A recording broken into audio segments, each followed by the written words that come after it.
Assalamualaikum warahmatullahi wabarakatuh.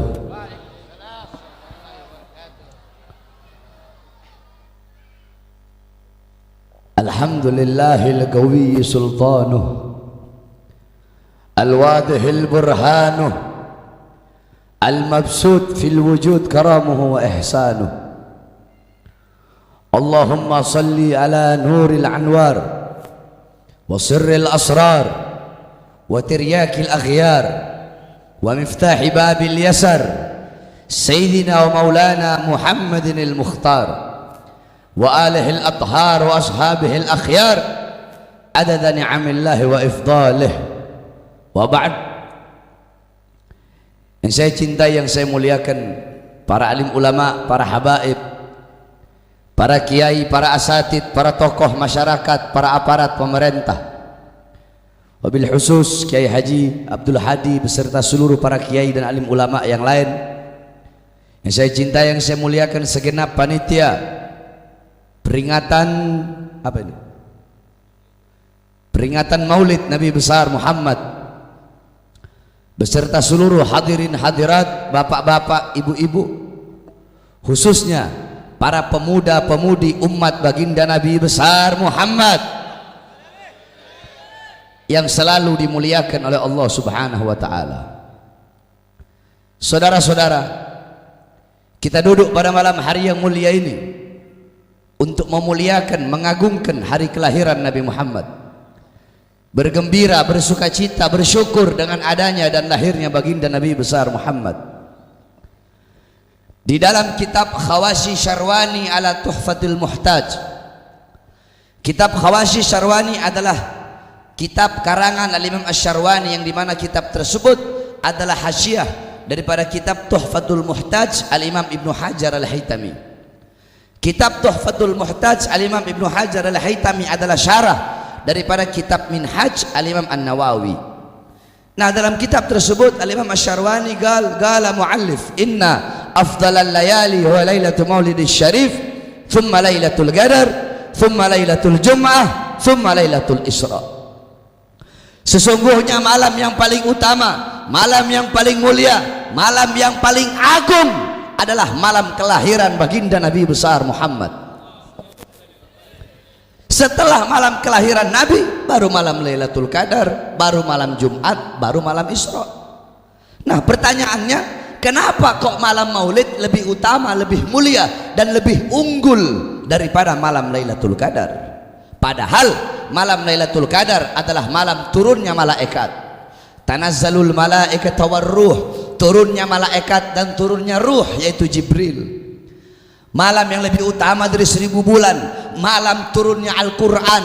Tapi kenapa malam Maulid lebih utama dan lebih unggul daripada Lailatul Qadar? Al-Imam Al-Qastalani dalam Al-Mawahib, beliau mengatakan malam Maulid lebih utama daripada Lailatul Qadar karena 3 sebab, karena 3 perkara. Apa itu?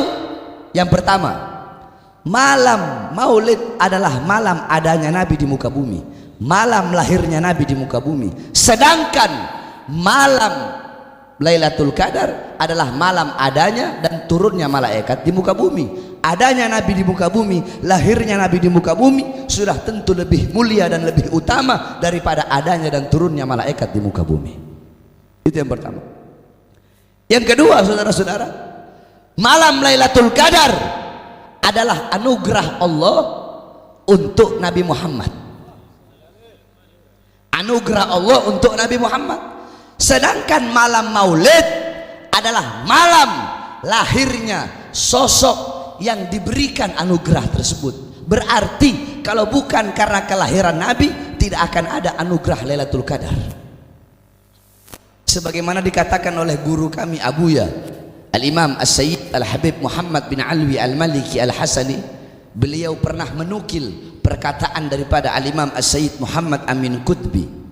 Gal ya lail itsnain madha safahat, wahai malam Senin, apa yang telah menyapamu? Malam Senin, kenapa kau begitu mulia, begitu agung, begitu luhur, begitu sejahtera, begitu suci? Mengapa wahai malam Senin?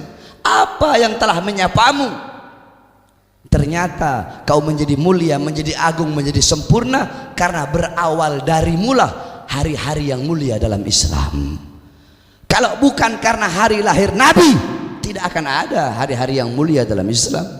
Tidak akan ada Idul Fitri, tidak akan ada Idul Adha, tidak akan ada Fathul Makkah, tidak akan ada Lailatul Qadar, tidak akan ada kemenangan perang Badar, tidak akan ada Nuzulul Quran, tidak akan ada Ramadan, tidak akan ada Islam, iman, takwa, salat, ilmu, amal, wara', khauf, khasyah, zuhud, qanaah, dzauq, ibadah, ilmu, tidak akan ada amar ma'ruf, nahi mungkar, jihad, akhlak, adab, tidak akan ada itu semua kalau bukan diawali daripada kelahiran baginda Nabi besar Muhammad. Makanya Al-Imam Busiri dalam qasidah Muhammadiyahnya beliau berkata, Muhammadun syukruhu fardun alal umami. Muhammad, bersyukur dengan adanya beliau, bersyukur dengan lahirnya beliau, wajib bagi setiap umat untuk bersyukur dengan adanya baginda Nabi besar Muhammad. Maka kita duduk pada malam hari yang mulia ini untuk bersyukur, untuk berbahagia, untuk bergembira, untuk bersuka cita atas lahirnya Nabi Muhammad, atas adanya Nabi Muhammad. Siapa yang suruh, Beb? Siapa yang perintahkan, Beb? Apa dalilnya, Beb? Yang suruh, yang perintahkan bukan ustadz, bukan kiai, bukan habib, bukan para ulama, bukan para asatid, bukan para habaib, bukan para aslafun salih, bukan para a'immatul arba'ah, bukan Imam Hanafi, Maliki, Syafi'i, Hambali, bukan para a'immah, bukan para asfiya, bukan para mujaddidul Islam, bukan para ahlul ijtihad yang memerintahkan, bukan para salaf, bukan para tabi'in, bukan para tabi'in, bukan sahabat, bukan Nabi Muhammad, bukan para nabi, bukan para rasul, bukan juga malaikat, tetapi yang memerintahkan berbahagia dengan adanya Nabi Muhammad adalah Allah Subhanahu wa taala. Apa dalilnya? Dalam Al-Qur'an Allah berfirman, "Qul bifadlillah wa birahmati fabidzalika falyafrahu." Katakanlah, kata Allah, dengan karunia Allah dan dengan rahmat Allah, maka dengan karunia dan rahmat tersebut falyafrahu, hendaklah mereka bergembira. Hendaklah saya, hendaklah kalian, hendaklah engkau, hendaklah kita bergembira dengan adanya baginda Nabi besar Muhammad sallallahu alaihi wasallam. Sebagai apa? Sebagai rahmat Allah. Itu dijelaskan dalam kitab tafsir. Apa karunia Allah? Apa rahmat Allah dalam ayat tersebut? Satu, dalam kitab tafsir Jami'ul Bayan karangan Imam Ibnu Jarir At-Tabari. Dua, dalam kitab tafsir Ma'alimut Tanzil karangan Imam Baghawi, ini tafsir bil ma'thur. Tiga, dalam kitab tafsir Madarikut Tanzil karangan Imam An-Nasafi. Empat, dalam kitab tafsir Ad-Durul Manthur tafsir bil ma'thur karangan Imam As-Suyuti. Enam, dalam kitab tafsir Jami'ul Kabir karangan Imam Fakhruddin Ar-Razi. Tujuh, dalam kitab tafsir Imam Qurtubi. Delapan, dalam kitab tafsir Ibnu Katsir. 9, dalam kitab tafsir Anwarut Tanzil Al-Imam Baydawi. 10, dalam kitab tafsir Jalalain karangan Imam Jalaluddin Al-Mahalli dan Imam Jalaluddin As-Suyuti, dijelaskan karunia Allah adalah Islam, iman, Al-Quran dan ilmu. Terus apa rahmat Allah? Rahmat Allah dalam ayat tersebut sebagaimana dalam ayat yang lain Allah berfirman, wa ma arsalnaka illa rahmatal, tidak aku utus engkau wahai Muhammad kecuali engkau rahmat bagi seluruh alam semesta.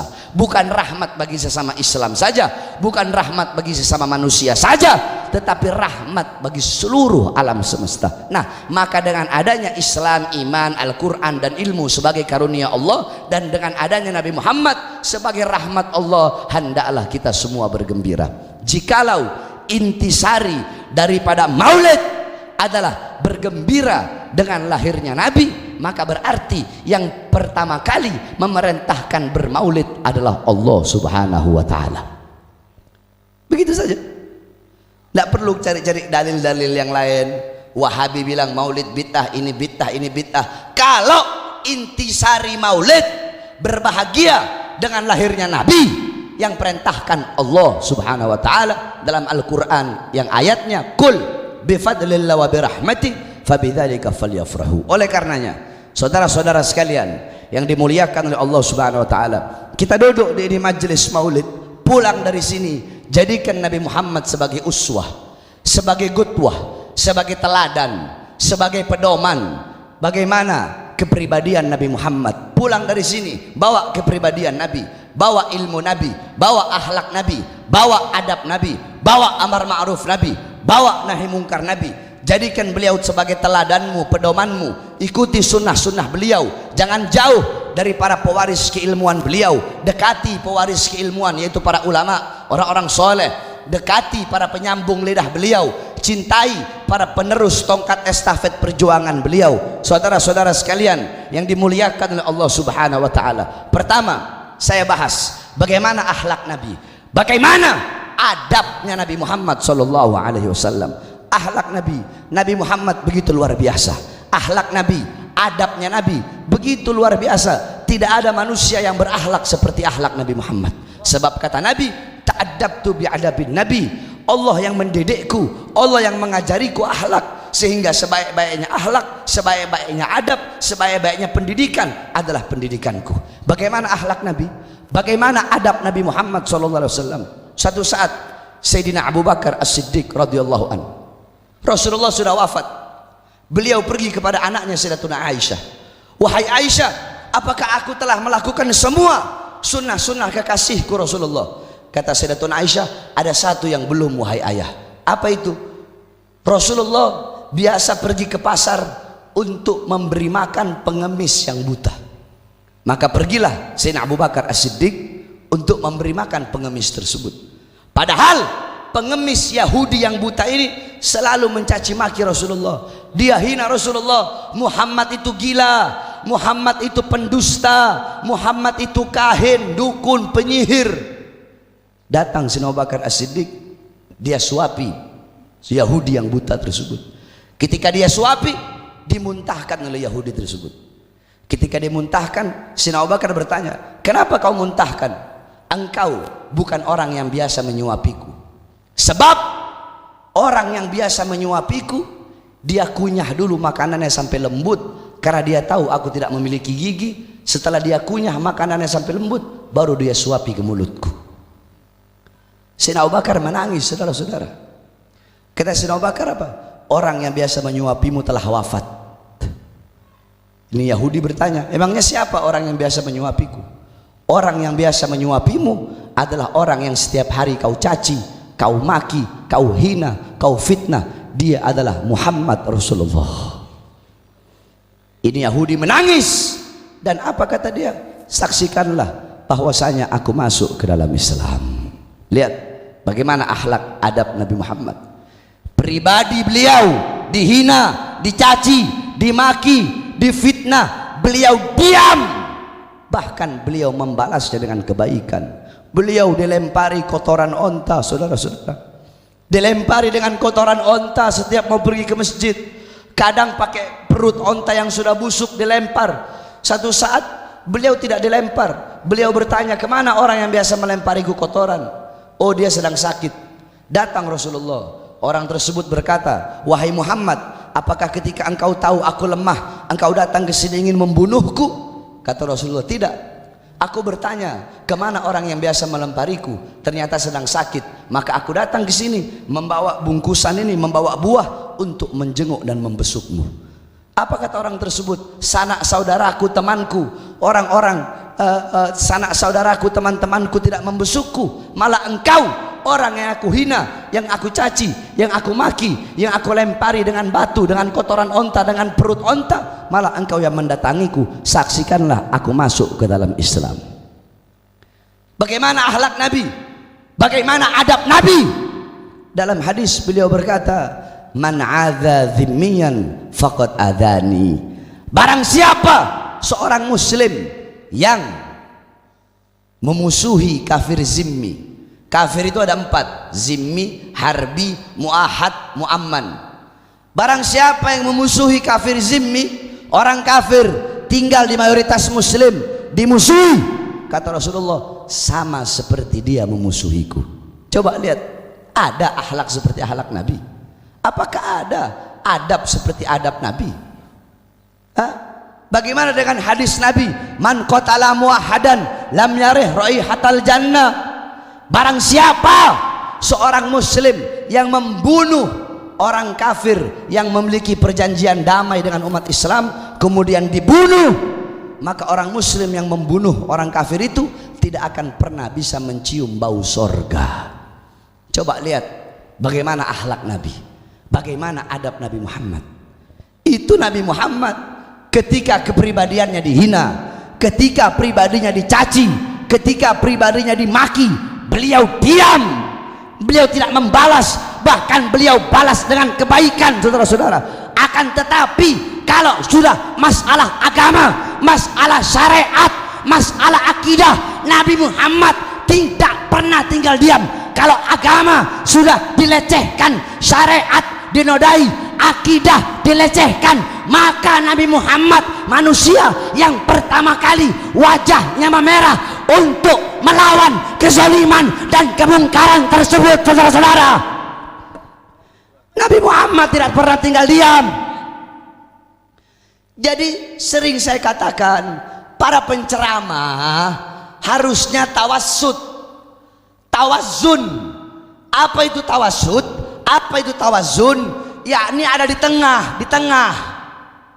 Jangan cuma bahas lembutnya Nabi doang, jangan cuma bahas akhlak Nabi doang, jangan cuma bahas adab Nabi doang, tetapi menghilangkan ketegasan Nabi.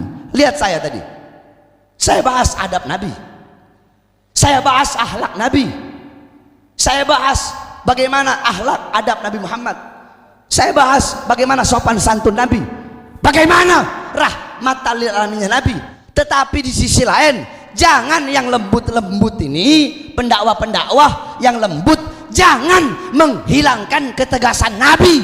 Sebagaimana kami yang tegas tidak pernah menghilangkan kelembutan Nabi Muhammad. Itu namanya tawassut, itu baru namanya tawassul, saudara-saudara. Jadi rahmatan lil alamin jangan diartikan diam terhadap kezoliman.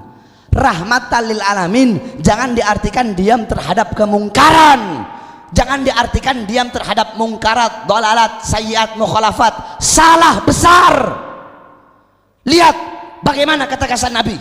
Kalian mau hilangkan begitu banyak hadis-hadis yang menjelaskan bagaimana tegasnya Nabi. Bahkan Masjid Diror dibakar oleh Rasulullah SAW. Bahkan Nabi pernah berkata, man li Ka'ab ibn Ashraf fa innahu qad adallahu wa rasul. Siapa di antara kalian yang berani untuk membunuh Ka'ab ibn Ashraf, pemuka Yahudi ketika itu yang sering memusuhi Islam, karena Ka'ab ibn Ashraf telah menyakiti, memusuhi Allah, menyakiti dan memusuhi Rasulullah. Faqama Muhammad ibn Maslamah faqala, ya Rasulullah, atuhibbuka an aqtulahu? Ya Rasulullah, apakah engkau ingin aku membunuhnya? Apakah Nabi bilang jangan? Tidak. Apa? Qala na'am, kata Nabi, ya, bunuhlah dia. Jangan hilangkan bagaimana hadis Nabi yang mengatakan, man wajadtumuhu ya'malu amala qaumul lut faqtulu al-fa'ila wal maf'ula bih. Barang siapa di antara kalian yang menemukan orang yang melakukan perbuatan kaum Nabi Lut, yaitu homo, yaitu sodomi, apa kata Nabi? Maka bunuhlah mereka berdua. Fa'il dan maf'ul bihnya, si pelaku yang menyodomi dan yang disodomi. Kalau dua-duanya sama suka. Kalau yang satu terpaksa, maka yang satu yang dibunuh. Kalian mau hilangkan itu? Kalian mau hilangkan man ra'a minkum mungkaran fayughayyiru bi yadihi fa idza lam yastati fa bi fahmihi fa idza lam yastati fa bi qalbihi. Kalian mau hilangkan ketegasan Nabi yang itu? Kalian mau hilangkan hadis yang dimana Rasul berkata, man ittala'a fi baiti qaumin bighairi iznihim faqad halalahum an yufaqqa ainahu. Barang siapa orang masuk ke rumah orang tanpa izin pemilik rumah, maka sang pemilik rumah halal mencolok kedua matanya. Hadis-hadis seperti itu mau kalian hilangkan? Jangan, saudara-saudara. Jadi penceramah itu harus tawassut, bahas ilmu Nabi, bahas adab Nabi. Di sisi lain bahas juga tegasnya Nabi Muhammad sallallahu alaihi wasallam. Jadi yang lembut jangan hilangkan ketegasan Nabi, yang tegas jangan juga menghilangkan kelembutan Nabi Muhammad sallallahu alaihi wasallam. Saudara-saudara, kalau rahmatan lil alamin diartikan diam terhadap kezoliman, diartikan diam terhadap kemungkaran, maka demi Allah Kiai Haji Nur Ali, ya, yang dimana beliau, siapa yang tidak kenal di Bekasi Kiai Haji Nur Ali, yang dimana beliau pernah mendirikan namanya Laskar Rakyat. Untuk apa? Untuk melawan penjajah Belanda. Beliau salah satu pahlawan yang mengharumkan nama Bekasi. Siapa yang tidak kenal beliau? Apa fatwanya beliau? Apakah beliau sebagai kiai, sebagai ulama mengeluarkan fatwa, udahlah, nggak usah lawan Belanda, biarin aja? Apakah itu fatwanya?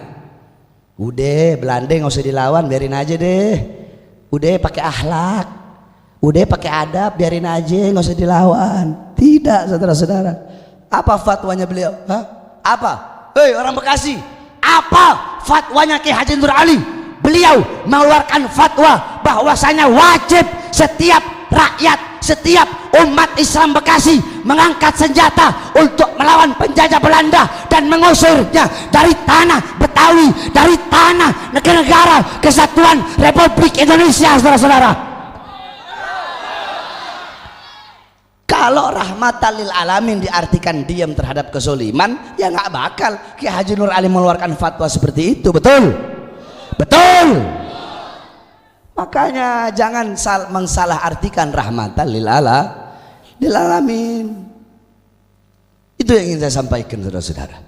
Kemudian yang terakhir, sebelum saya tutup, sebagaimana yang saudara-saudara ketahui semua, bahwasanya saya Bahar bin Smith dilaporkan di Polda Metro dengan 2 laporan.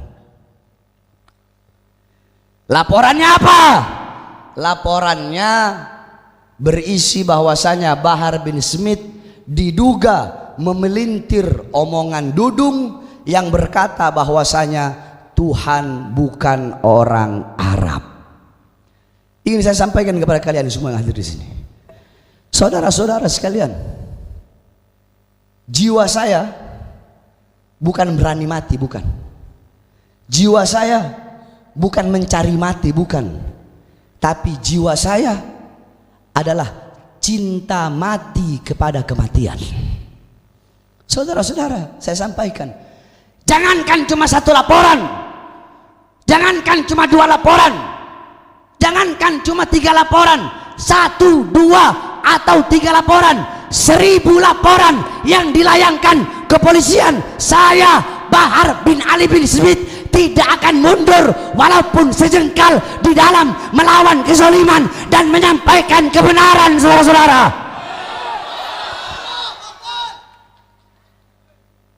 saya melawan orang yang menistakan agama, saya melawan orang yang menistakan akidah Islam. Betul? Saya tanya semua masyarakat Bekasi yang ada di sini, semuanya dulu belajar sifat 20 nggak? Pasti kalau orang Betawi nggak belajar sifat 20 perlu dipertanyain itu. Ayo semuanya bareng-bareng baca. Allah wujud, kamu khalaq, kiamu,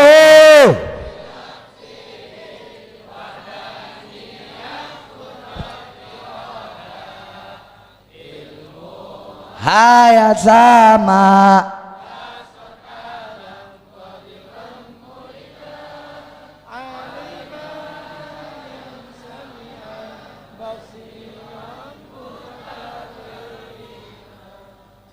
sifat wajib bagi Allah mukhallafatul lil hawa.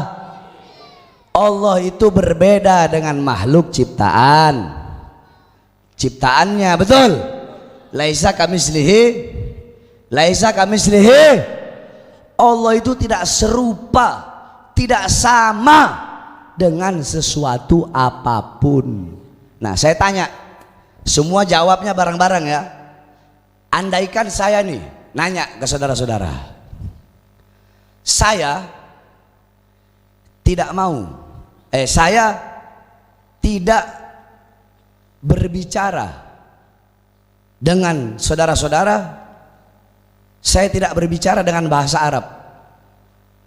Saya berbicara dengan bahasa Indonesia, bukan dengan bahasa Arab. Karena saudara-saudara bukan orang Arab. Pertanyaannya, kenapa saya tidak mau berbicara dengan saudara dengan bahasa Arab? Jawab. Loh, gak ngerti gimana sih? Nih, saya ulang ya. Saya ulang. Saya nggak mau ngomong sama kalian pakai bahasa Arab. Saya ngomong pakai bahasa Indonesia, nggak mau pakai bahasa Arab. Kenapa? Karena kalian bukan orang Arab. Nah, pertanyaan saya ini, kenapa saya kok ngomong sama kalian nggak mau pakai bahasa Arab? Kenapa kok bahasa Indonesia? Jawabannya apa? Karena bukan orang.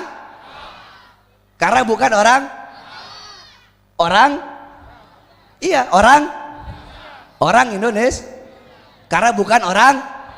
Saya tanya lagi ya. Jawab dari hati aja, jangan saya yang iniin. Jawab dari hati.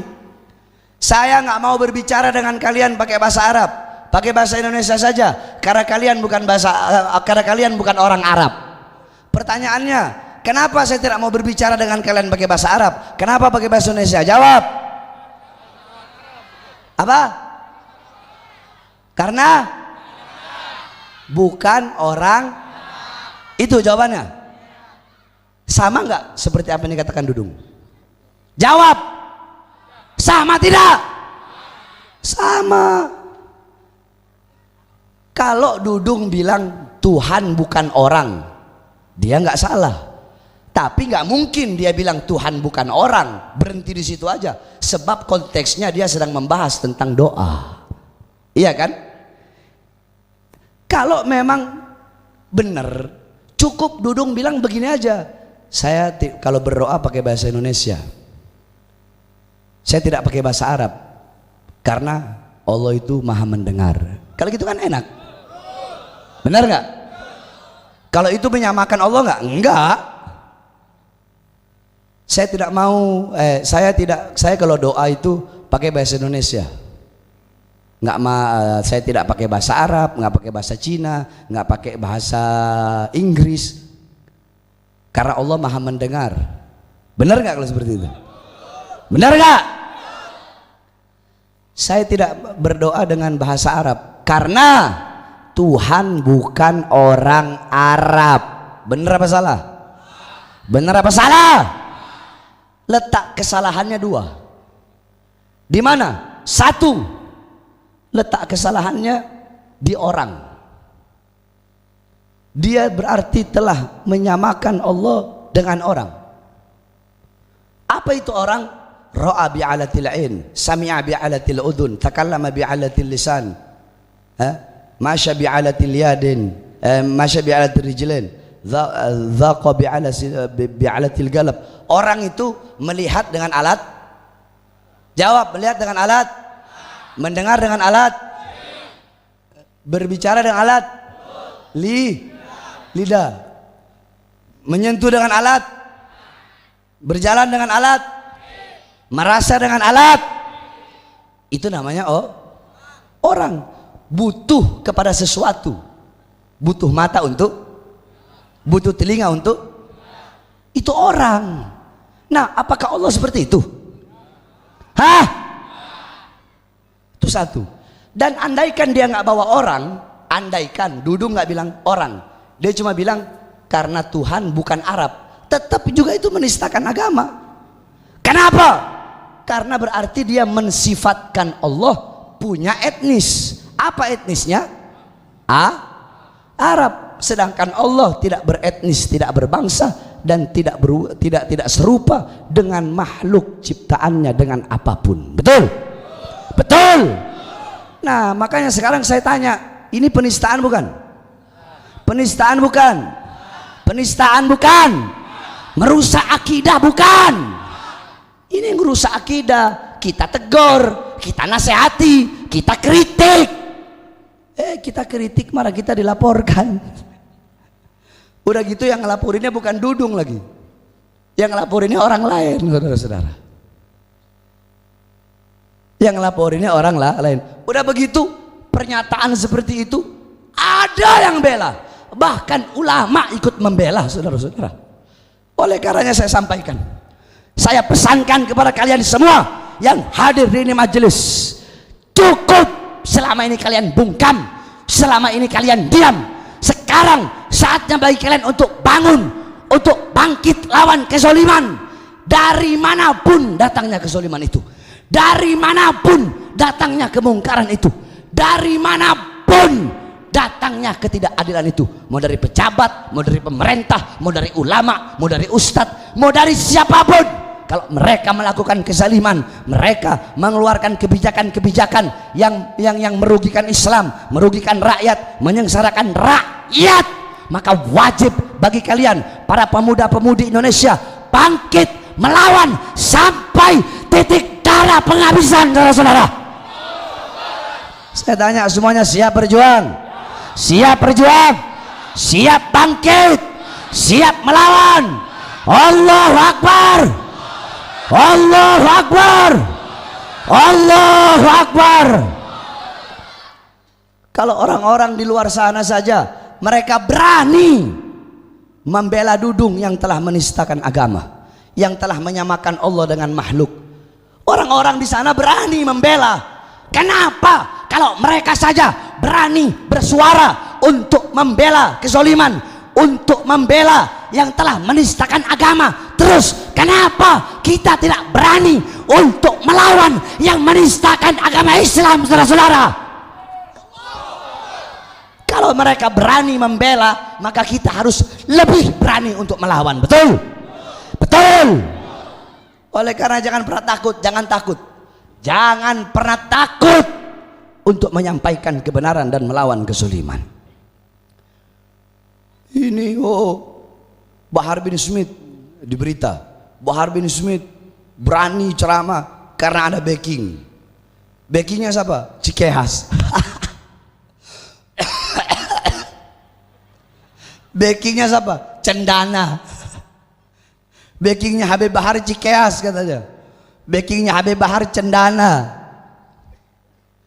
Ada aja fitnah ini. Untung saya bukan tukang lapor. Kalau saya tukang lapor, udah saya laporin. Ya, fitnah.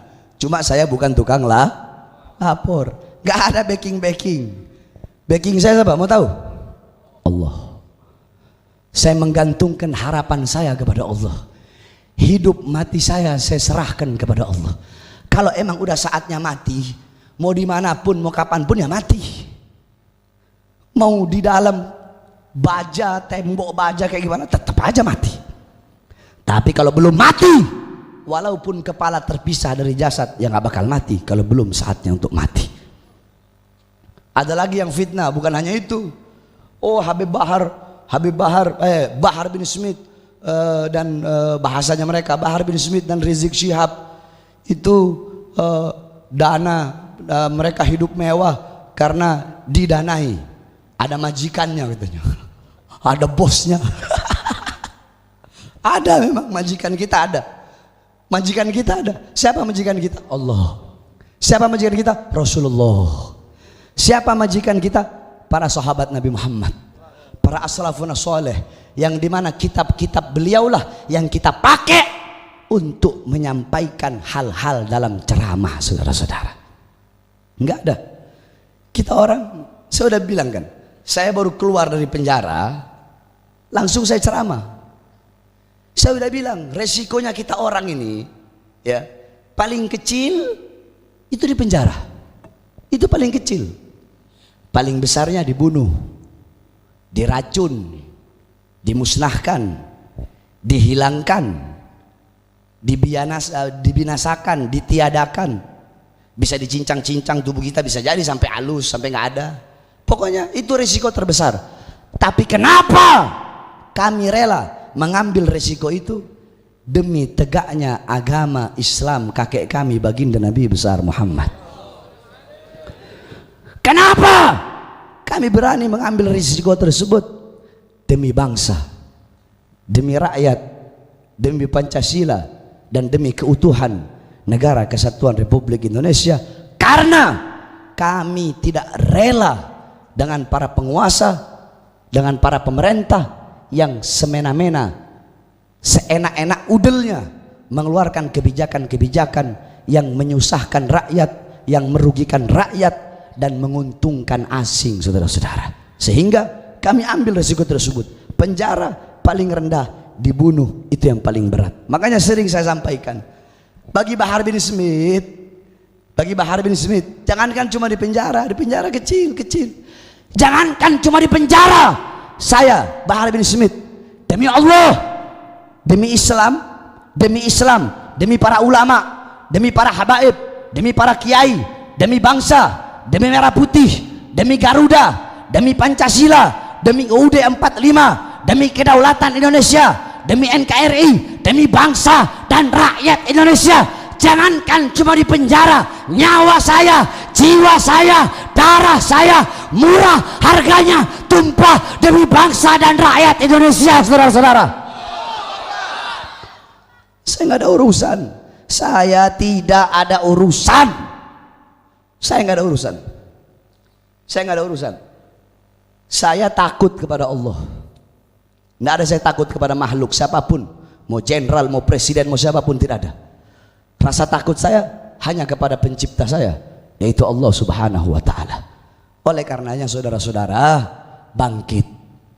Cukup selama ini kalian diam, bungkam terhadap kezoliman-kezoliman.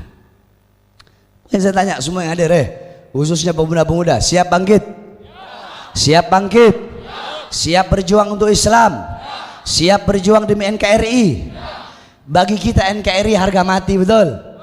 NKRI harga apa? Ya, kurang keras. NKRI,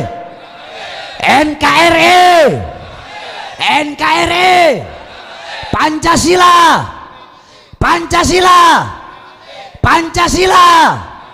Merah Putih, UUD 45. Bagi kita itu sudah final, sudah harga mati. Makanya kita berani melawan para koruptor, melawan para pengkhianat bangsa. Tidak akan berhenti sampai mati. Sir wala takif, tidak akan mundur, kami akan maju terus walaupun jasad dan jiwa kami harus hancur, saudara-saudara. Dan yang terakhir yang ingin saya sampaikan, saya ceramah semenjak keluar penjara, ya, mulai dari Bekasi itu Keranji, tempat Habib Umar Al-Aidid, sampai saya ceramah Jawa Barat, saya ceramah keliling DKI, ya, terus ceramah keliling Depok dan sekitarnya. Itu semua kebanyakan sebelum acara dan sesudah acara panitia didatangi oleh pihak kepolisian.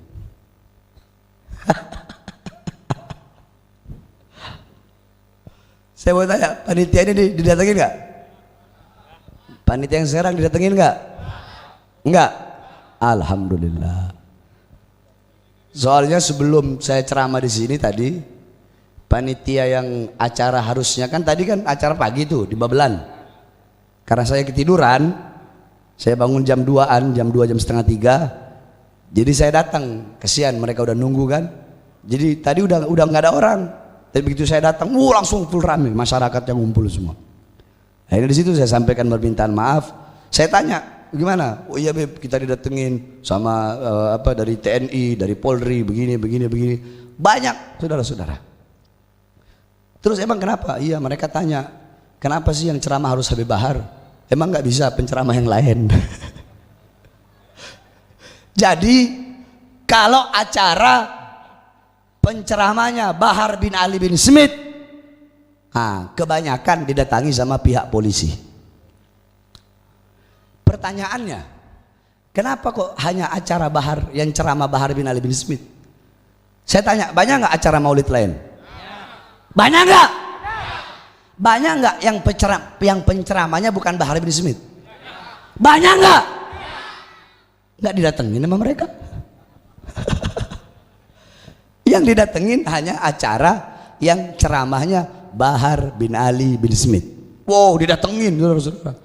Ada yang sampai bahkan bikin surat pembatalan. Ada. Kami punya data-datanya semua lengkap. Kami punya data-datanya. Kami punya ada surat pembatalan yang dibatalkan, kami punya. Ada intimidasinya, foto-fotonya, videonya, semua kami punya. Dan akan kami laporkan kepada Skrim Polri dan ke Mabes TNI. Kami ingin bertanya, apa maksudnya ini? Kenapa kok hanya Bahar bin Smith saja yang acara? Bukankah ini negara demokrasi, betul? Negara demokrasi, betul? Setiap masyarakat, setiap warga, setiap rakyat memiliki hak untuk mengeluarkan pendapatnya masing-masing, betul? Oh, karena Habib Bahar itu ceramahnya menyebabkan keresahan. Saya tanya, barusan saya ceramah, saudara-saudara dengar kan?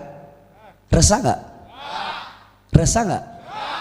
Menurut pendapat saudara-saudara, dalam ceramah saya tadi, saya membela apa?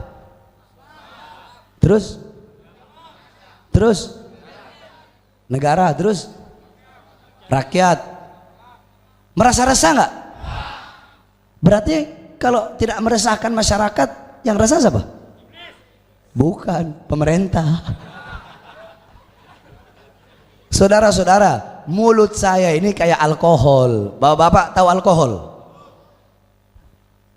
Kulit kalau ada luka kena alkohol sakit nggak? Perih nggak? Kalau nggak ada luka dingin nggak? Adem nggak? Itu mulut saya. Kalau ada yang orang merasa tersinggung dengan omongan saya, berarti ada borok, ada luka yang nggak bener itu di hati. Kalau nggak ada apa-apa, ya adem-adem aja, betul? Adem-adem aja. Jadi yang bikin rusuh, yang bikin provokasi bukan kita orang. Yang bikin marah, umat jadi marah, ini jadi marah, ya mereka itu yang tukang lapor. Orang kita nggak ngelaporin apa-apa kok, betul? Makanya satu saat nanti sering saya bilang, panitia, ente mengundang anak? Iya Beb. Benar? Iya Beb. Gak usah deh, yang lain aja. Enggak Beb, masyarakat maunya Habib. Oh gitu? Iya. Saya tanya di sini, panitia yang undang ini, ya, yang ingin saya datang ke sini panitia apa masyarakat? Jawab. Jawab. Siapa yang ingin saya datang? Siapa? Jawab. Masyarakat bagian dari rakyat bukan? Rakyat bukan? Rakyat bukan? Gaji mereka dari siapa? Dari siapa? Gaji mereka dari siapa? Kendaraan dinas mereka dari siapa? Rumah dinas mereka dari siapa? Senjata mereka dari siapa? Rakyat. Layani rakyat, bukan malah diintimidasi, diteror. Kalau yang ceramah bukan Habib Bahar boleh sampai segitunya, bayangin. Ini Habib Bahar ceramahnya menebarkan kebencian.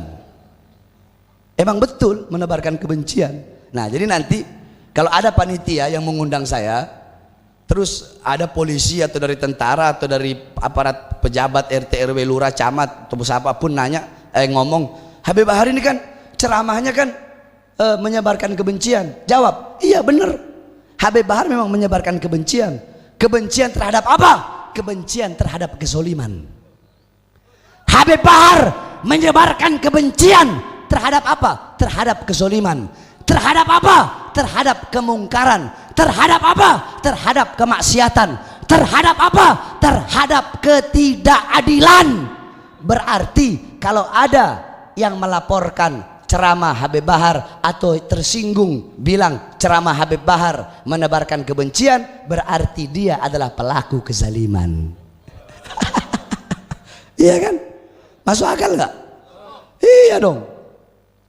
Karena yang kita lawan kezaliman. Iya, jawab aja. Iya, Habib Bahar menyebarkan kebencian kepada kezaliman. Bapak ngelakuin kezaliman nggak? Nggak. Ya udah, gak ada urusan kalau gitu. Kalau bapak merasa, berarti bapak pelaku kezaliman. Gak apa-apa, saya batalin Habib Bahar, bapak yang ceramah. Betul? Makanya panitia jangan takut. Jangan pernah takut. Yang kita ini, saya menyampaikan semuanya berdasarkan dalil. Saya punya marojiknya semua. Yang saya sampaikan ada maroji. Tahu maroji? Nanti tanya aja sama Ki Abdul Hadi apa itu Maroji. Referensi-referensi semuanya ada. Makanya itu bilang, saya kalau pribadi saya mau dihina, dicaci, dimaki, lah biarin terserah, bodoh amat. Orang saya mandi di jacuzzi jadi masalah. Habib Bahar mandi di jacuzzi, astagfirullahaladzim. Giliran saya mandi di kali nggak jadi masalah. Jadi aneh-aneh nih orang, tapi terserah lah. Mudah-mudahan Allah kasih hidayah. Pejabat-pejabat kita, pemerintah kita, mudah-mudahan Allah kasih hidayah. Allah kasih petunjuk sehingga menjadi pejabat dan pemerintah yang melayani rakyat, mensejahterakan rakyat, memakmurkan rakyat. Ulama-ulama yang dekat dengan pemerintah juga kita doakan. Agar apa? Agar ulama-ulama yang dekat pemerintah bisa apa? Allah kasih hidayah kepada mereka agar bisa memberikan hidayah kepada para pejabat. Kita doakan Allah berikan petunjuk kepada para ulama yang dekat pejabat agar mereka bisa memberi petunjuk kepada para pejabat mana yang hak, mana yang batil, mana yang benar, mana yang salah. Amin amin ya rabbal alamin. Sekali lagi saya tanya semua masyarakat Pekayon yang hadir di sini, siap bela Islam? Siap bela Islam? Siap bela agama? Siap bela bangsa? Siap bela rakyat? Siap bela Indonesia? Allahu Akbar! Allahu Akbar. Indonesia merdeka. Merdeka. Merdeka. Merdeka. Allahu Akbar.